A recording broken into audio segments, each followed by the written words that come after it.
Assalamualaikum warahmatullahi wabarakatuh. Perkenalkan nama saya Dinita Indah Astika dengan NIM 1410621125 angkatan 2021. Pada saat ini saya berkesempatan untuk em, mempresentasikan hasil penugasan MPKT saya. Baik, saya izin share screen-nya.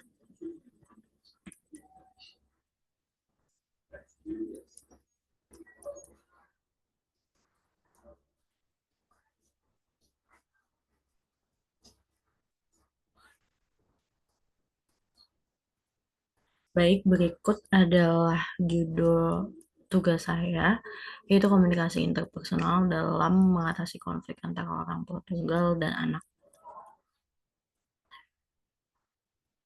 Dimulai dari latar belakang, mengapa saya mengambil judul ini dulu. Mengapa saya tertarik untuk mengambil judul komunikasi keluarga? Karena dari sini kita bisa deep dive ke dalamnya tentang bagaimana komunikasi terjadi dalam keluarga, terutama yang jadi fokus penelitian saya ini adalah komunikasi keluarga dengan komposisi orang tua tunggal dan anak. Jadi, saya tertarik untuk mengetahui bagaimana proses penyelesaian konflik antara orang tua tunggal dan anaknya. Karena dari yang saya sudah baca, banyak sumber mengatakan bahwa orang tua tunggal akan menjadi tulang punggung dalam keluarganya untuk menghidupi anaknya. Maka dari itu, fungsinya akan terbagi. Harus menjadi ayah jika dia adalah seorang ibu, harus menjadi ibu ketika dia adalah seorang ayah ataupun orang tua tunggal. Nah, dalam sebuah keluarga itu, komunikasi nggak cuma berfungsi sebagai alat untuk menyampaikan informasi aja, tapi juga sebagai sarana untuk membangun kedekatan emosional, membentuk perilaku, dan mengatasi konflik yang terjadi. Karena sebuah konflik itu nggak bisa dihindari dan pasti akan terjadi selama hubungan itu masih terus terbina. Nah, seperti yang tadi saya sudah sempat singgung bahwa orang tua tunggal itu seringkali harus berperan ganda sebagai figur otoritas dan sumber dukungan emosional utama bagi anak-anaknya. Nah, hal ini itu bisa jadi pemicu ketegangan dalam hubungan orang tua dan anak, dan ketegangan ini akan memicu terjadinya konflik. Maka dari itu, kalau dari keluarga yang cemara aja bisa ada konflik, apalagi yang tidak sempurna. Nah, saat penelitian ini dibuat dan dilakukan oleh peneliti, belakangan ini di media sosial sedang diramaikan dengan konflik antara artis Nikita Mirzani dengan anaknya, yaitu Laura, atau yang akrab disapa Loli. Jadi ada permasalahan di antara mereka dan keduanya memilih media sosial sebagai wadah untuk meluapkan emosi mereka, sehingga ini jadi perbincangan dan tontonan publik, di mana ini pun jadi sebuah masalah juga yang dihadapi oleh ibu-ibu di luar sana atau ayah-ayah di luar sana yang berperan sebagai orang tua tunggal, yang rasanya sulit untuk menyelesaikan konflik dengan anaknya. Jadi salah satu contoh juga bagaimana konflik antara orang tua tunggal dan anak itu memang terjadi dan benar adanya dan dekat dengan kita. Nah, yang menjadi fokus dalam penelitian ini ada dua. Yang pertama adalah bagaimana komunikasi interpersonal orang tua tunggal dalam menghadapi konflik dengan anak. Yang kedua adalah strategi komunikasi apa yang digunakan oleh orang tua tunggal untuk mengatasi konflik dengan anak. Nah, tujuan diadakan atau dilakukan penelitiannya ini yang pertama adalah untuk mengetahui cara komunikasi interpersonal antara orang tua tunggal dan anak dalam menghadapi konflik. Dan yang kedua adalah untuk mengetahui strategi komunikasi yang digunakan oleh orang tua tunggal dalam mengatasi konflik dengan anak. Nah, manfaat penelitian ini ada dua. Secara teoritis, penelitian ini diharapkan dapat menambah literatur yang akan memperkaya kajian di bidang komunikasi interpersonal dalam keluarga, khususnya pada keluarga dengan komposisi orang tua tunggal. Penelitian ini diharapkan juga dapat membawa pemahaman baru tentang strategi komunikasi efektif bagi konflik uh, ketika terjadi konflik dalam keluarga dengan komposisi orang tua tunggal. Yang kedua, manfaat praktis adanya penelitian ini adalah diharapkan dapat jadi masukan bagi orang tua tunggal dalam meningkatkan kemampuan komunikasi interpersonal dengan anak-anaknya. Selain itu, penelitian ini juga dapat menjadi panduan bagi para konselor keluarga, psikolog, maupun praktisi komunikasi yang bekerja dalam bidang pengasuhan dan keluarga untuk memahami cara yang lebih efektif dalam mengatasi konflik antara orang tua dan anak dalam keluarga dengan orang tua tunggal.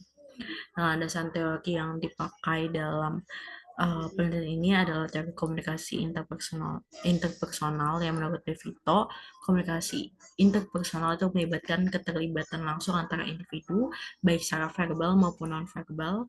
Komunikasi interpersonal memiliki beberapa karakteristik, diantaranya adanya keterbukaan, empati, dukungan, serta pengelolaan konflik. Dan bisa kita jabarin lebih lagi dari keterbukaan itu adalah kemampuan seorang untuk mengungkapkan perasaan, pemikiran, informasi secara terbuka, secara jujur dan jelas. Dalam hal ini di hubungan orang tua tunggal dan anak. Jadi sama-sama terbuka, sama-sama mau menyelesaikan konflik yang terjadi. Empati adalah kemampuan untuk memahami perasaan orang lain dengan cara meresponsnya secara emosional. Nah, orang tua yang memiliki empati terhadap anak-anaknya ini akan lebih mampu membangun hubungan yang mendalam dan yang lebih intens dengan anak-anaknya. Dan yang ketiga, konflik itu alami dan hal yang akan terjadi dalam setiap hubungan dengan siapapun antara satu manusia dan manusia lainnya. Nah, konflik yang baik itu melibatkan kemampuan setiap orang yang terlibat dalamnya untuk berperan secara aktif dengan mengidentifikasi masalah dan mencari solusi yang sama-sama menguntungkan bagi semua pihak. Nah, yang kedua, komunikasi interpersonal dalam keluarga. Komunikasi keluarga ini adalah proses yang kompleks dan dipengaruhi oleh peran, harapan, dan struktur keluarga. Jadi, benar-benar kompleks dan harus jadi topik tersendiri untuk dibahas lebih mendalam. Konflik dalam keluarga itu konflik yang sering kali terjadi karena adanya perbedaan kepentingan, kebutuhan, dan harapan antara anggota keluarga. Dan konflik dalam keluarga dengan orang tua tunggal itu sering terjadi lebih kompleks karena tadi adanya peran ganda yang dipegang oleh orang tua, baik itu secara pengasuh utama maupun sebagai pencari nafkah ataupun fungsi-fungsi dalam keluarga. Nah, selanjutnya metode penelitian yang digunakan di judul ini adalah penelitian kualitatif. Kenapa pakai penelitian kualitatif? Karena ini memungkinkan peneliti untuk memahami fenomena sosial dari perspektif individu yang terlibat langsung dalam situasi tersebut. Nah, penelitian ini menggunakan penelitian kualitatif itu untuk lebih paham lagi dinamika komunikasi interpersonal yang terjadi antara orang tua tunggal dan anaknya.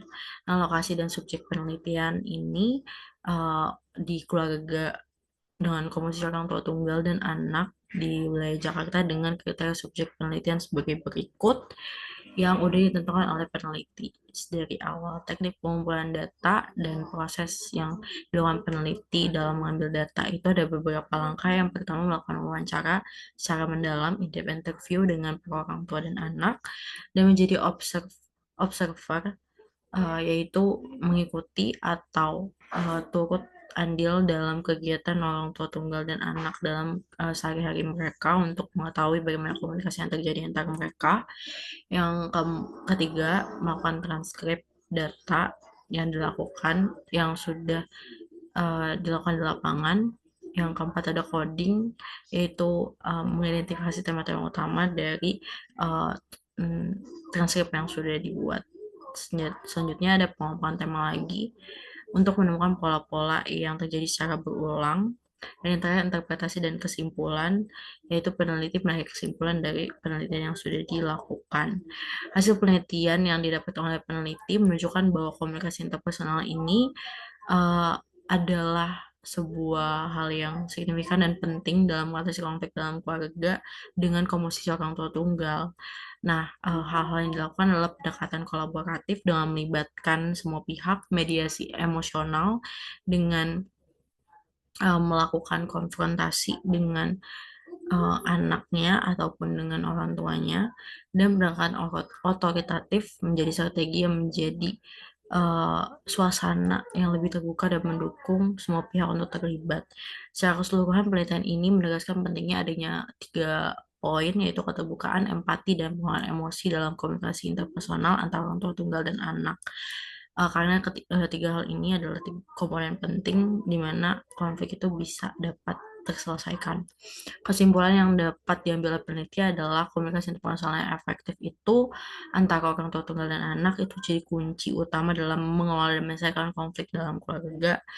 3 hal yang tadi dilakukan, pendekatan kolaboratif, mediasi emosional, dan pendekatan otoritatif itu adalah strategi komunikasi yang banyak dan harus diterapkan oleh orang tua tunggal dalam mengatasi konflik. Ketiga pendekatan ini memungkinkan terjadinya dialog yang terbuka, pemahaman yang lebih mendalam tentang emosi anak, lebih saling mengenal, serta pembentukan solusi yang menguntungkan kedua belah pihak. Saran bagi peneliti selanjutnya supaya kedepannya bisa memperluas subjek penelitian dengan kelompok usia anak yang berbeda, karena tadi peneliti di usia remaja 12 sampai 18, atau mengeksplorasi perbedaan strategi komunikasi antara keluarga orang tua tunggal laki-laki dan perempuan. Selain itu, penelitian lebih lanjut juga dapat mengeksplorasi dampak komunikasi interpersonal dalam jangka panjang terhadap perkembangan psikologis anak-anak dalam keluarga orang tua tunggal. Oke, segitu saja pemaparan yang dapat saya sampaikan. Aku yang lebih mohon maaf. Terima kasih atas perhatiannya.